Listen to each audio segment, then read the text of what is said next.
But listen, it's an absolute debut because you know. Yeah, I mean, I have to say these things. It's your launch. I have to be nice to you. Conversations with you are like welcome to paradise anyway. You don't know if you're in hell or you're in heaven, and you just. That's pretty much sounds like most people's marriages. but welcome to paradise is now touted to be a juggernaut success. It is so different from everything you've done. We'll get to that later. But first things first, something I'm genuinely curious about. You went back to school. What prompted you? What made this happen? What was the experience like? I think I partly went back to university because I was approaching 50. And I've always said this, that age is definitely a mathematical problem, but it is not a sum of division where you're reduced to what, a fraction of what you were. It could be a multiplication sum if you grow. Now, I have no understanding of what you just said.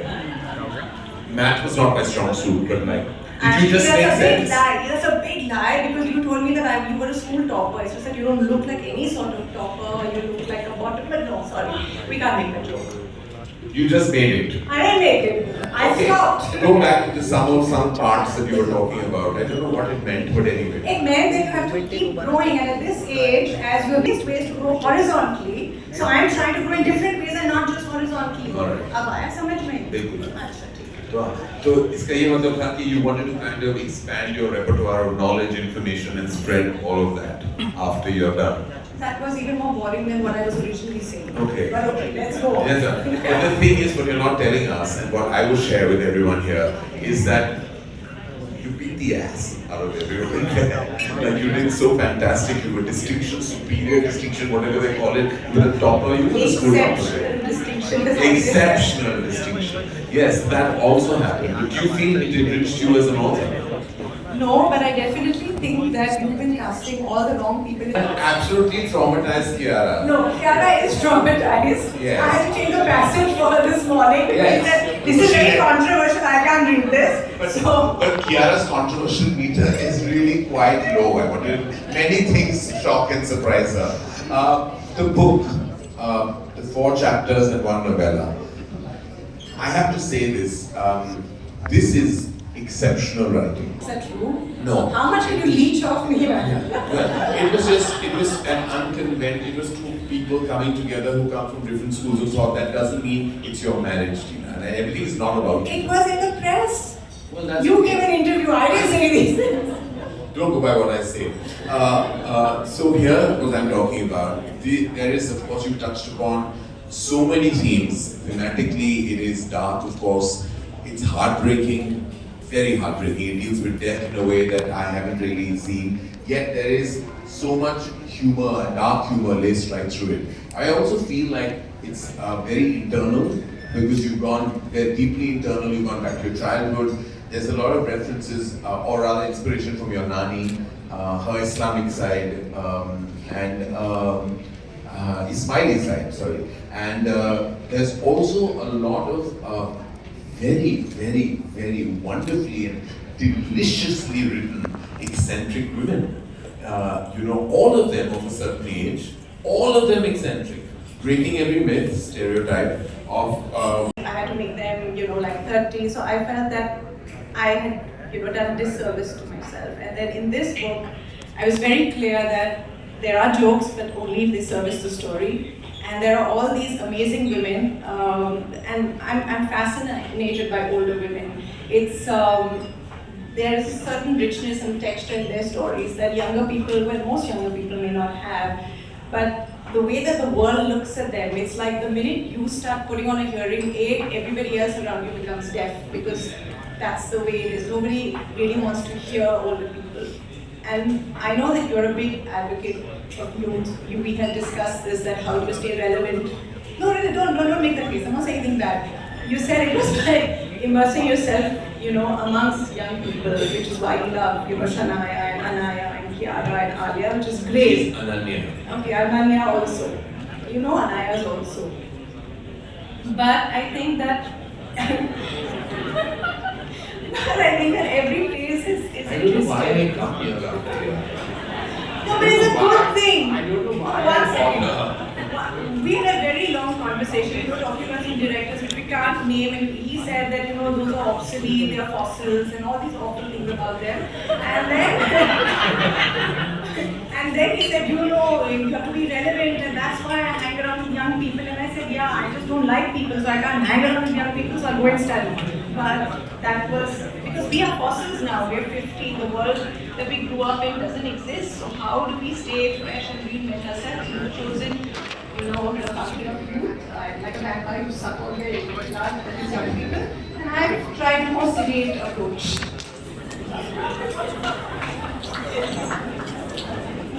So basically what we've deduced from this is that in conversation is a wannabe young mind, and I'm talking to a prolific evolved mind. Basically that is what our deduction is from this particular answer. And I'm very grateful that I've been invited to kind of ask you questions, and I'll go back with an exceptionally low self-esteem tonight. But that's fine. I've combated trolls. You're nothing. I'm nothing. Yeah. And I love you. And this is all coming from how much I love you. But before I love everything about you. I love this Gucci suit. And you love the sound of your own voice. No, One but second. I love you. I want to add a special mention to Jaguda. I hope he's in the room here. Jaguda, we love you. We always have and always will. And Jaguda, I hope you know that you have a special mention in the book. Yes, and there's a beautiful mention in one of the short stories, and we just wanted to say that to you with all our love and all our heart. So, give all your love to Jackie Shroff, ladies and gentlemen. So we weren't really sure if Jaguda was coming, because every time I invited him, he responded with a picture of a plant. So I know that meant, but I'm so glad he's here. And yes, he's in the book. He has a cameo. He has a cameo, and which is a really, really great cameo. And then Raki's out as a small cameo as well. And you just gave the name, we hear about it on Instagram. All this, of course, so you know, is this funny book? He's planning to make any kind of, besides your columns, you know, that your recent column is a huge hit online, addressing many employment relevant topics. Not really, but the fallout from your show, that was my last column. Because you call people on your show, then you trap them, and they say silly things, and they get into trouble, and then I write a column defending them. It's an old thing, we've done this many times. Yes. It's all you've done it every day. You saved you'll cure cancer one day. Almost. I know you will. I absolutely know you will. You know, I had a train of thought before I sat on this chair, and it's obviously been derailed because of all the absolute pearls of wisdom that are coming my way. Death is a recurring theme in your shorts and in the book. Death is something that we all have our own feelings about. Some fear it, some want it, some are completely traumatized by the idea of losing loved ones. They fear the loneliness post that.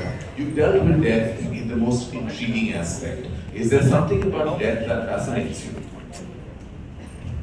I think it depends on every stage. I'm at a stage where, like a lot of people, our grandparents are gone, one parent is gone, and then you start looking at it and you know that the time that's left ahead is not the same as what you've already crossed. So that kind of stays in your head, and human beings have this illusion, and that's the only way we survive, that we pretend we're immortal, that the people we love are immortal, but when you really face that fact, what do you do? So I have a story in this about a woman who's 86 who wants to avail of euthanasia, and how that entire sort of psychological journey takes place. And what's interesting in that story is that she sends it to a judge, and she tells him also to do the same thing. Yeah, she sends it to the Chief Justice. Actually, she was going to send it to the President of India, but then we have a lawyer friend sitting there who said, "Can you not write this?" And it was made Chief Justice. So I said, "Okay, fine." There he is at the back. Yeah, but you already said what your lawyer told you not to say. He's not my lawyer, but yeah, okay. I don't know, one of us is going to get into trouble at the end of this interaction, and I hope it's not me, because it invariably is. No, so this book, today where it stands, and where you're at, you've written this book, you live between two cities. You educated yourself at this age and stage. You're writing your columns, and now what is the next plan? Now, I don't know actually. So I say these things and then sometimes they happen. I've been saying I want to study. I used to take Arav to this education counselor and I used to keep saying I want to go back to university, I want to go back to university. And he teased me and he said, this is the time to look after your children. And I said, listen, that's really misogynistic, I'm going to put it in a column, and then he started laughing. Then he didn't help me get back to university. So I say things and then, they kind of happen. And I think the last 2-3 years I've been saying I want to become health minister. So I don't know whether that's going to happen, but I'm just going to keep repeating it again and again. And then maybe, who knows, it may just happen. Well, you manifest it will happen. It will happen. Alright, that was lovely. I have some quick questions to ask you, which you can give very quick answers to. Hopefully they will be. What do you prefer, Twinkle? Best-selling author or critically acclaimed one with no sales at all? I want to be Karan Johar with my own show, Coffee with Karan, where I make so much money and I also go to people's birthday parties and they give me a crore for that. I want to be that person. Are you speaking to my agency by any chance? And are they divulging details that they're not supposed to? And what do you mean? I've been invited to various events to play rapid fire, even at a children's party, not just for the... And I have accepted that invite. I think that's really good. My husband says that he'll go for anything as well, including Mundals. Yeah.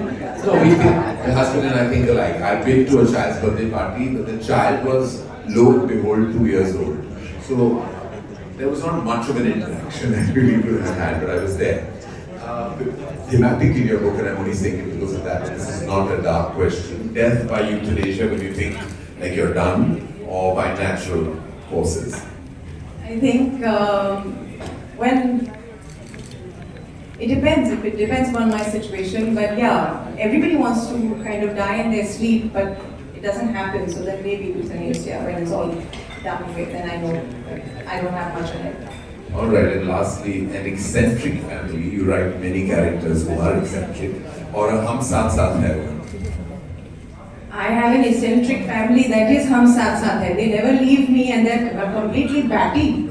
I mean, my mother is sitting there, and the things that she says to me, I've given her my book, and she says, no, I've not read it yet, because it's in my temple. I think she's waiting for Shivji to read it and give a review, and then she'll read it. I'm not quite sure.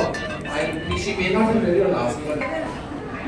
You rate. Who do you think is the hottest person? You love these questions. Siddharth Malhotra, Vicky Kaushal, Shah Rukh Khan, Ranveer Singh. These are your favorite questions. All of us are narcissistic. I'm the hottest person. I agree with you.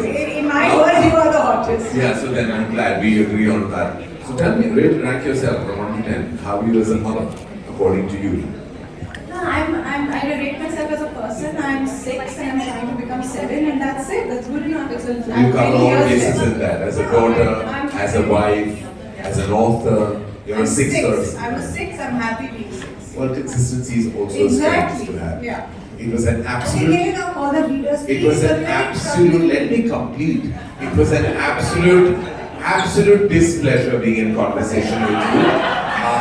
I hope never to repeat this mistake again.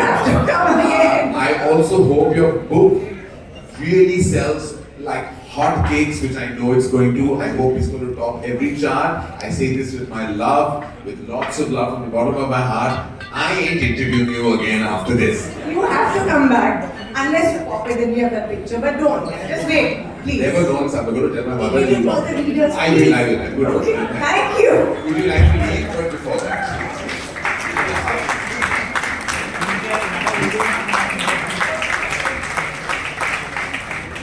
Alright, I was going to say give it up, but don't. She doesn't need to get any more applause. I'm going to call our first reader, possibly the best actor, and someone I recently had the pleasure to work with, Shabana Azmi.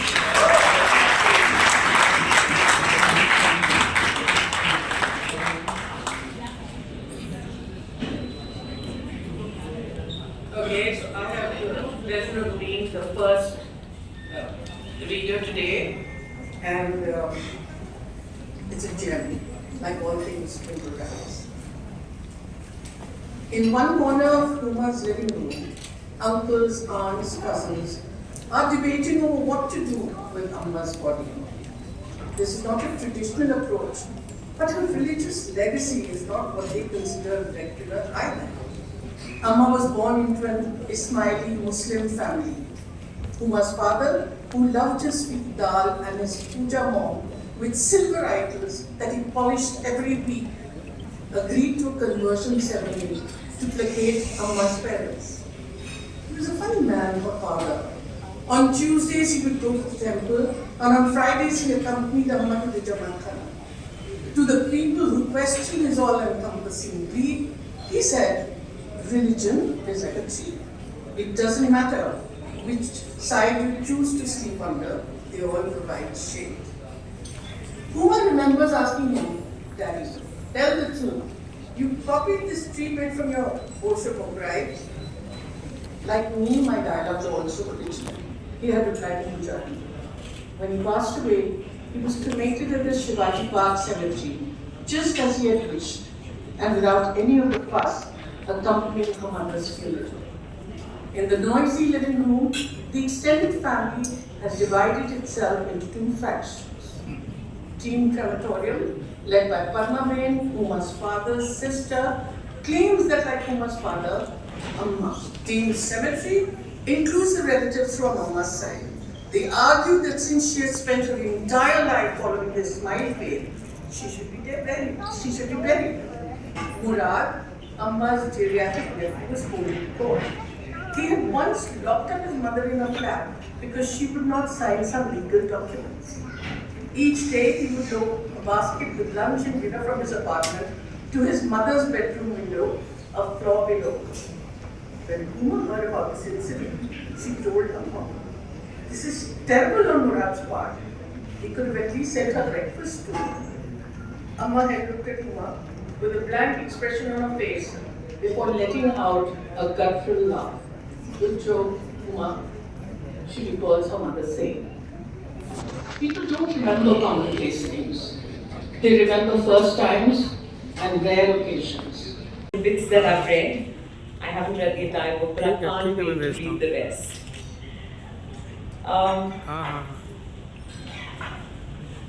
After Pippi got married, there was a period of 20 odd years when they didn't see each other. She met him again at her Aunt Kusum's funeral.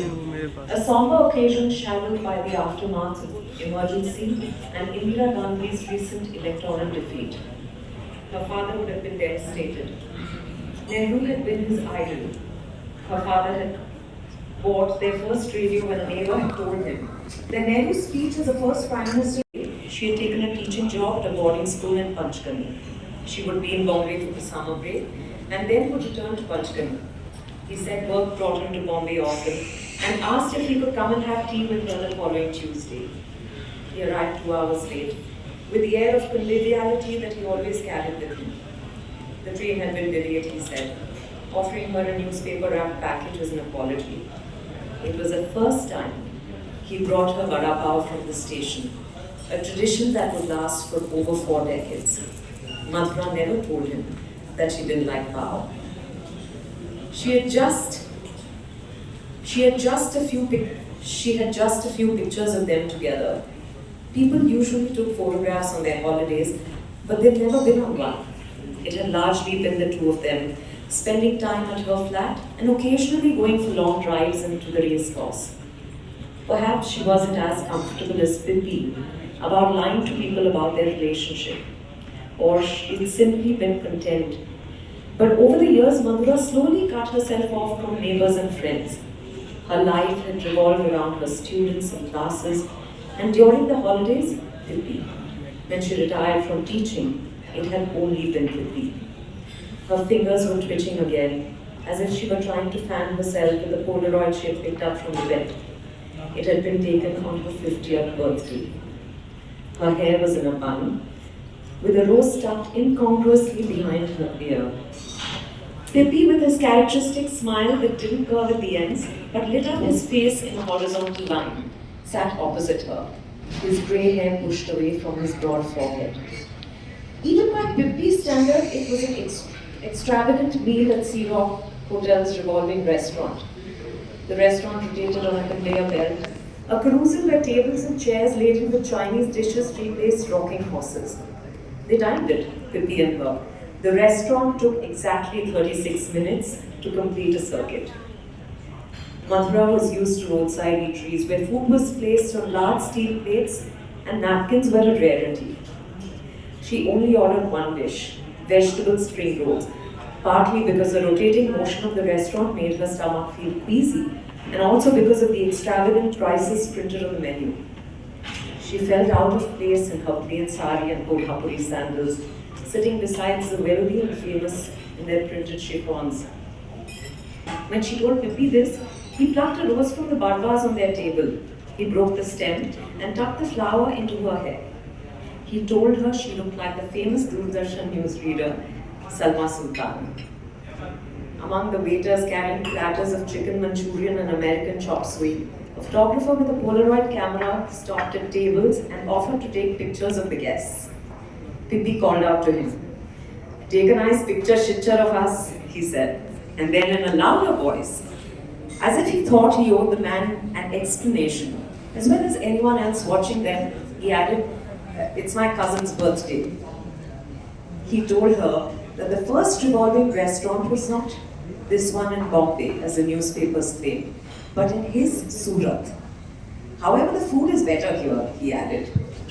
Madhura wondered if he had gone there with his wife, if he had tucked roses into her hair too. In the beginning, there had been guilt and even a sense of shame about his marital status. She didn't know if it had disappeared over time or she had just blocked it out. She once asked Pippi if anyone questioned him about their relationship. He hesitated at first and then said, "My son brought it up. Now don't feel bad, but I had to say these things. I just told him that Madhura Ben is related to us and she's all by herself. I go to meet her because I feel bad for her." Though she knew Pippi would deny it, she felt that his decision to sometimes bring Raju to Bombay was more than about exposing him to a wider world beyond Surat as he claimed. It was also calculated to deflect any suspicions his family, especially his wife Malti, may have had. Pippi rarely mentioned his wife or spoke. Pippi rarely mentioned his wife or spoke about his life in Surat. In a way, living in two different cities made it easier, not just for Pippi, but for her as well. She could pretend that when he left her flat, he simply disappeared into the ether. Sea Rock Hotel was gone. It never recovered from the terrorist blast of 1993. It stood there, an empty shell, shattered glass panes facing the sea, the facade crumbling away until it was razed to the ground 2 decades later. Thank you. Thank you, Vidya. Thank you very, very much. And our last reader literally is the blockbuster girl today. From displaying her acting chops on every platform, digitally or on celluloid, to making the most perfect, beautiful celluloid face on screen as well as a bride. She made her husband wait, but she was here on time. Please welcome the gorgeous Kiara Urbana. तो उसको edit करके hotel को भेज देना ताकि वो देख ले, ठीक है, उसी हिसाब से अपना कर लेना, क्योंकि जो बड़े लगे वो एक्टर है ना, या अभी अच्छे को मतलब भेजा ग्रुप में देखे हो। अच्छा, तो देखो अगर टाइम हो तो उसको मार दो या फिर निकल जाओ, ठीक है, देखो उधर भी इम्पोर्टेंट है, काफ़ी लोग आने वाले हैं उधर, ठीक है।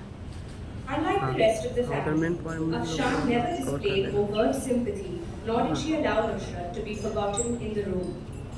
Treating her as she had during their childhood, the elder sister playfully drummed her scalp while oiling her hair, tickled her while chopping vegetables. When Amma scolded her, she brushed it off with, "I just want to hear that funny laugh Nusrat has. You know how she sounds? Like some old woman with a phlegmy cough." Then she would hunch her back and produce a strange gurgling sound, making Muni, Amma and Afshan laugh. Amma had planted marigolds near the window to deter mosquitoes. Through the day, just as the marigolds reached the sun, Nusrat found that had lodged behind her vocal cords. The doctor laughed and added, but there is nothing in your throat, I can assure you. I would just tell you, push your shoulders back and massage your throat daily. We need to open up the space there. And yes, hum. Practice humming every day. You know Suraya? She came to see me during the time she was working in Mirza Garden. You have seen that one, yes? Her voice felt restricted and had lost power. I gave her the same advice, and look how she sang in that movie. Superb, superb, simply superb. Akshay, relieved that his sister did not have a permanent physical ailment, was even more determined to break down her silence. Every morning, the radio's crochet cover was flung aside and the sisters would hum together. As Nusrat attempted to form words, Amma and Afshan would sing along with the songs on Radio Salon's Aap Hi Ke Geet program. When a song by Suraya would play on the radio, Afshan would sing even louder in her usual tone-deaf way, and then end with an imitation of Dr. Chandra Ramani saying, superb, superb, simply superb. Thank you, Kiara. Thank you so much. Thank you to all the three wonderful ladies who read chapters out of this absolutely special book. I'd like to call Twinkle back on stage, please.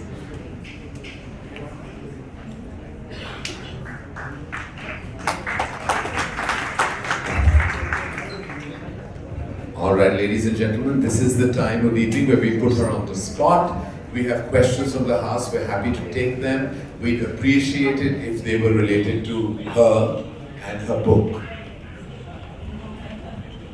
Okay, thank you. Yes, just as a disclaimer before. Yes.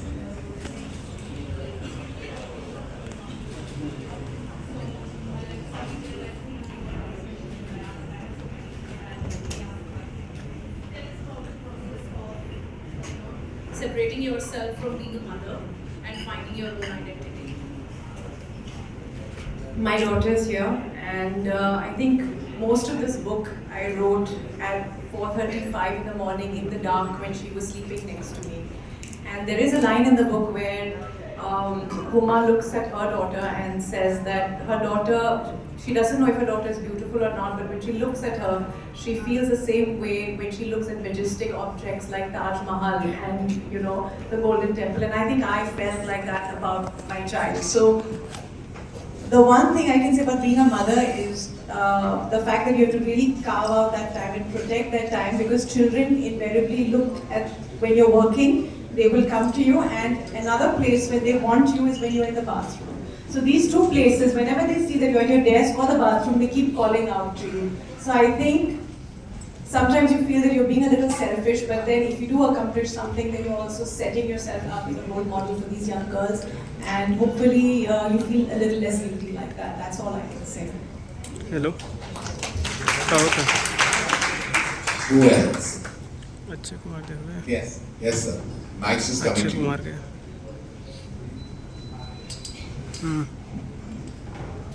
Hello, ma'am. I'm audible. Video Yeah. call Hi, kar. my name is Amandeep and I'm a writer. So, as a writer to the another writer, I wanted to ask, we all tend to hide a lot of our secrets in the things that we write. So, is there any secret that you've hidden in this book which you might not have talked about to anyone?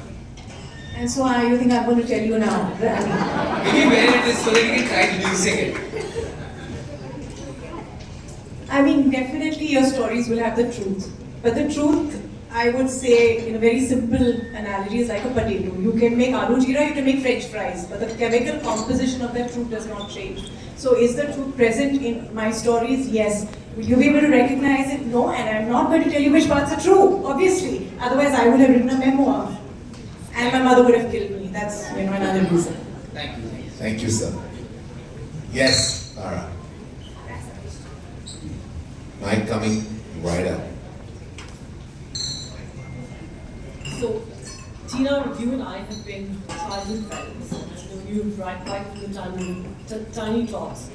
The question to you is, I never thought you would be a writer because you never had any kind of, you never showed any of those things. So that was what I wanted to be. I ran away once to Delhi because Farah was in Delhi. And I don't know if that's a good thing or not that I didn't achieve that ambition. So I didn't turn into Farah. I'm glad you did.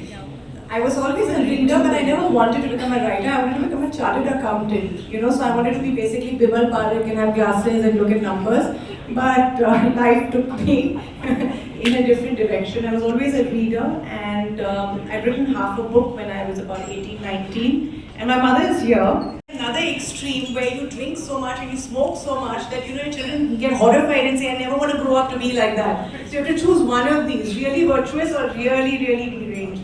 I can't say that my mother was deranged, but what she did for me was she made sure that I was very independent, and she made sure that just by looking at her, I never felt that as a woman I was incomplete or I needed a partner to be complete. I was complete within myself, and that was it, and I think that's carried me through. A big shout out to Dimple ma'am. I mean, her work in all the movies is something which we get to enjoy. I mean, a big shout out to her as well. And I think that independent, that trait that comes across in your writing quite often, I think we all would agree. Always come across as someone very independent and very self-reliant. Yeah, and homie, come on, mommy's getting bored, make another movie quickly. Bottle of wine and knock on his door. And this was going on, and I kept telling Akshay till this friend told me, I'd helped a journalist who was investigating the Russians with a visa scam. And he got a great story. They cut off his little finger, but he got a great story. And then Akshay had a fit and he said, I'm not letting you do this. You're living there alone with my kid. So that was the only time. So he stops me if I'm just about to, fall off the cliff. Yes. But till then, he's kind of there. I don't know, maybe he hopes I fall off the cliff. Then he can get married again, but I'm not so sure. Thank you, Akshay. Thank you very much. He found redemption because she found this neighbor, she got married to him, and then she had a dozen children, and so sort of happily ever after. And I kept, and I've taken notes when my grandmother would speak about all her experiences, her days in Sampali, how she grew up. And when I was writing this book, I thought that it was very important that I put this there because I feel like I'm the last one who remembers, and after me there'll be no one left. And that's why I think I wrote this book and I have this now. Thank you. And whenever we talk about that, it brings a certain intensity or weight to the story. So how do you manage that it doesn't change or affect the theme of your overall story? So if you could answer that, thank you. No, people think that death is very tragic, but as human beings, our capacity to grieve and suffer is limited. So even if you go to a funeral, after some time you'll start seeing people trying to make jokes. I went to a funeral once where there was a music composer who started composing his song and telling people to come and listen to it. And he's a very bad music composer, so it was even worse. People who are not grieving started grieving. But so I think that if you look at life carefully, we think that these are very serious things, but everybody has to die. And we all have to grieve, and it's part of life, joy and grief. So you just take it in your stride and you take it in your stories in the same way, balance it. Wonderful. But the last question here. To with this one, and actually, we've spoken a lot about when you were starting to write your first book and so on. And so you really evolved as a writer, and you've gone from funny to deep to even like Volume of the Dark, and I think this one which I'm reading currently. So where do you see yourself going from here? What's next? What's next for you? Why am I starting to feel like I'm some iPhone, like iPhone version 13 and then your iPhone version 14? I don't know, I'll just keep going down this path. I'm curious about the world, I'm curious about how things work. My husband keeps telling me, why do you keep asking why about everything? But that's my nature, and I guess till I don't answer all these questions, I'll keep writing. As you must. Thank you, ma'am. And the last question. So I just want to ask, I'm very curious to know, how did you develop such a sharp and amazing sense of humor? And for aspiring writers, do you have any tips on how we can develop this wit? You have to hang out with Karan. He's my guru, and then everything comes easily. Yeah. He's the master of wit. He's actually much funnier than I am. He's spontaneous, and I admire him. I look up to him. I copy everything he does. And see, he was wearing grey, so I copied it. On that note, thank you, ladies and gentlemen, and give it up to Twinkle. literally a return to paradise, because for every author, paradise is home. And we're glad to have another book that's going to hit all the charts. You are immensely talented, my love, and I hope that you go from strength to strength, and may the force of creation always be with you. We would like to request the three wonderful and illustrious ladies to join us for a photo op. We would